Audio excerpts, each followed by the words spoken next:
The moment she reached out and gripped his leather jacket, her fingers shaking in pure desperation, the world seemed to pause around them, even though the sun was bright and the city square was buzzing with daytime life. Her voice cracked as she begged him to kiss her, because her ex was watching, because she couldn't stand to feel small anymore, because she needed to feel chosen just once. What she didn't know, what she couldn't possibly imagine, was who this man really was, and how that single desperate moment would unravel pain, pride, and a past neither of them had finished running from. Before the story pulls you deeper, take a second and show some love. If you believe in kindness, second chances, and stories that remind us we're not alone, please like this video, leave a comment, share it with someone who needs hope today, and subscribe to the channel. Only kindness. Your support keeps stories like this alive.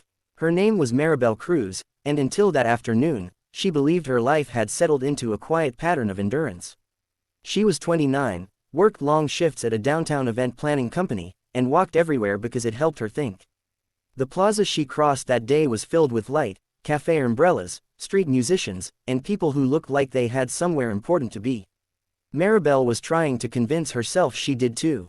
She had just left a lunch meeting that ended badly, not because of work, but because of the man who had walked in uninvited and sat at a table close enough to be seen. Her ex, Rowan Hale, always had a way of making her feel like she was shrinking, like the air around her belonged to him. Rowan hadn't said a word, but he didn't need to. His presence was enough. He leaned back in his chair, sunglasses on, smug smile fixed in place, watching her as if she were still part of his collection. Their relationship had ended 6 months earlier, but the emotional weight of it clung to her like a shadow. He had never hit her, never screamed, but he controlled with silence, with subtle humiliation, with reminders that she was lucky he ever wanted her at all. Seeing him there, so calm and certain of his power, made something inside her snap. That was when she saw the biker. He stood near the edge of the plaza, tall and broad-shouldered, his presence unmistakable even in the crowd. His motorcycle was parked beside him, black and polished, reflecting sunlight like a warning. He wore a sleeveless vest over a dark shirt, arms marked with old tattoos softened by time. People passed him with cautious glances, some curious, some nervous. He wasn't aggressive, wasn't loud, just solid, like a wall that had been standing there long before anyone else arrived. His face carried lines that spoke of years lived hard, but his eyes, calm and watchful, held something unexpectedly gentle. Maribel didn't think, she didn't plan, she just walked toward him, heart racing, pulse roaring in her ears. Every step felt unreal, like she was moving through a scene she'd watch later and barely recognize as her own life. When she reached him, she didn't explain much. She didn't have the words. All she knew was that Rowan was watching, and she couldn't bear to look weak in front of him again.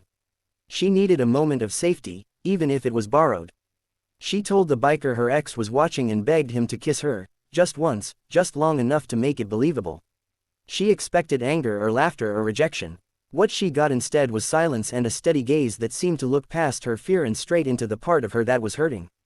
The biker hesitated, not because he didn't understand, but because he did.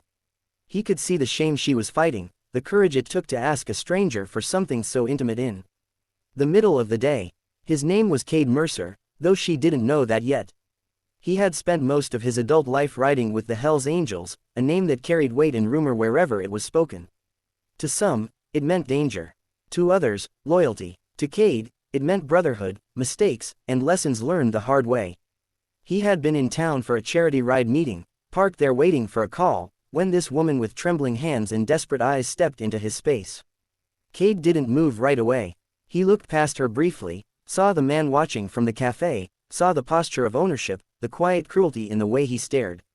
Cade knew that look. He had worn it himself once, years ago, before life humbled him. Slowly, carefully, he stepped closer to Maribel, not touching yet, giving her time to pull away if she wanted to. When she didn't, when she lifted her face with a mix of fear and hope, he placed one hand gently at her back and kissed her in a way that was firm but respectful, protective rather than possessive. The world didn't end, the sun didn't dim, but something shifted. From the cafe, Rowan stiffened. His smile vanished, replaced by disbelief, then anger. He stood abruptly, knocking his chair back, but he didn't approach. Cade was still there, solid and unbothered, his presence sending a clear message without a single word. Maribel felt it too. For the first time in months, her chest loosened. She wasn't pretending happiness, she was borrowing strength. When Cade pulled back, he didn't linger. He simply nodded once, as if to say it was done, and stepped aside to give her space. Maribel's face burned with embarrassment, gratitude, and something else she wasn't ready to name. She whispered a thank you, unsure if he even wanted one, and hurried away before she could overthink it. Rowan left soon after, pride wounded enough to retreat, and the plaza returned to its normal rhythm, as if nothing extraordinary had happened. But for Maribel, everything had changed. The rest of her day passed in a blur. She replayed the moment again and again, not the kiss itself, but the way Cade had looked at her like she mattered, like her fear deserved respect. That night, she slept deeper than she had in weeks. In the days that followed, she felt a quiet confidence growing, fragile but real. She stopped checking Rowan's social media. She stopped replaying old arguments in her head. That one moment of courage had cracked open a door she didn't know she was allowed to walk through. Fate, however, wasn't finished with either of them. A week later, Maribel attended a daytime charity event at the Riverside Park, one her company helped organize. Food trucks lined the grass, children ran with balloons, and a row of motorcycles gleamed in the sun as part of a fundraising ride for local shelters. As she moved between booths, clipboard in hand, she felt a strange sense of déjà vu. Then she saw him. Cade stood near his bike, laughing softly with a group of riders, his posture relaxed, his presence familiar in a way that made her heart stumble. This time, she noticed details she hadn't before: the kindness in his eyes, the careful way he listened more than he spoke, the respect others showed him without fear. She froze, unsure whether to approach. He spotted her a moment later, recognition lighting his face with surprise. They didn't talk much at first. There was no dramatic reunion, no grand gesture. Just a shared smile, a nod, and eventually a quiet conversation off to the side while the event carried on around them. Maribel thanked him properly this time, explaining more than she had before, admitting how trapped she'd felt, how small Rowan made her feel. Cade listened without interrupting, his expression steady, familiar with pain but not consumed by it. He didn't boast about who he was or what he represented. He didn't mention the club unless she asked. When she did, hesitantly, he told her the truth without glorifying it. He spoke of brotherhood, yes, but also of loss, of years spent angry at the world, of learning too late that strength without compassion was just another kind of weakness. He told her he stayed now because he believed in protecting people, in giving back, in being better than the worst assumptions made about him. Over the next few weeks, they crossed paths again and again, always during the day, always in ordinary places that slowly became meaningful. Coffee shops, community events, park benches where they talked about everything except romance at first. Cade never pushed. Maribel never felt rushed. For the first time in her adult life, attention didn't feel like pressure. Rowan, however, noticed the change in her. He tried to reinsert himself with messages and sudden appearances, but his influence had faded. Seeing Maribel calm, grounded, and unafraid unsettled him more than the kiss ever could. When he finally confronted her, she didn't argue or explain. She simply told him she was done letting fear decide her worth. He left, empty-handed and exposed, and never came back. What surprised Maribel most wasn't falling for Cade, but learning to trust herself again. Being with someone who had faced his own darkness and chosen growth showed her that people weren't defined by labels or past mistakes, but by what they did when it mattered. Cade didn't rescue her, he stood beside her while she rescued herself. The day she learned he was a senior member of the Hells Angels, with decades of stories and scars behind him, she laughed softly, thinking of that first moment in the plaza.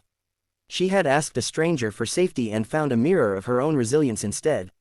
Cade admitted that helping her that day reminded him why he'd stayed on this road, why kindness mattered even when the world expected hardness from men like him.